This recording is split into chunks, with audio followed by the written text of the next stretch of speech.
During the exposure exercises, it was very important that Mark was connecting with and allowing himself to experience the emotions that arose without judgment. Because again, we wanted to reduce the likelihood that he was going to experience that secondary emotional responding. It wouldn't be helpful if our exposure exercises were just bringing up shame. And in order to prevent that from occurring, it was very important that Mark allowed him to experience and connect with those primary emotional experiences. Therefore, prior to beginning the series of prolonged exposure exercises, I felt it was important to provide Mark with some information and skills on cognitive diffusion as well as emotional willingness.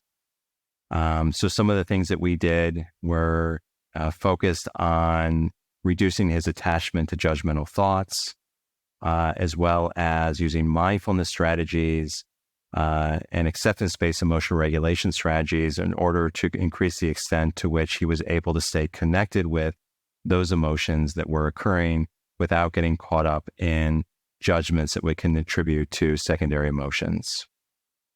Some different types of skills that we might have used would be describing a thought as a thought. So if he were to experience, for example, a judgment about having anxiety, such as I am weak, we wanted him to change the way in which he connected with that thought by describing it as a thought. I am having the thought that I am weak. And by simply just adding in those few words of I am having a thought, essentially what that does is, one, it defines that experience as simply just a thought. It's not necessarily an indication of truth, but it also gives the client a little bit more separation from that experience. And in doing so, can reduce the extent to which that thought is going to contribute to a shame response. We also use some mindfulness strategies, such as having Mark observe his thought as a leaf that is just kind of floating down a stream, and recognizing that his thoughts are going to be continuously going through his mind. And with every thought that were to pop up, simply just put that on a leaf and watch that just float down the stream. We also use mindfulness exercises at the start of every session to help Mark stay connected and present with the work that he was doing. And some of those mindfulness exercises began with simply just having him mindfully focus on his breathing, to mindfully observing his thoughts, mindfully observing the sounds in the room, so on.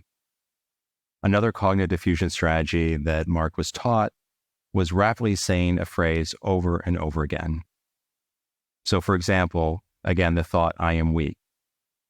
By saying that thought quickly over and over again, I am weak, I am weak, I am weak, I am weak, I am weak. Essentially what you're doing is changing this phrase that has some meaning almost into just a nonsense sound. The quicker that you say it, the longer that you say it, essentially the entire meaning of that phrase is disconnected from the phrase because it just starts to sound like nonsense. And so if Mark was particularly stuck in that judgmental thought, this would be a strategy that we would use to help him essentially kind of take a step back from that experience and reduce the power of that thought to provoke this shame response.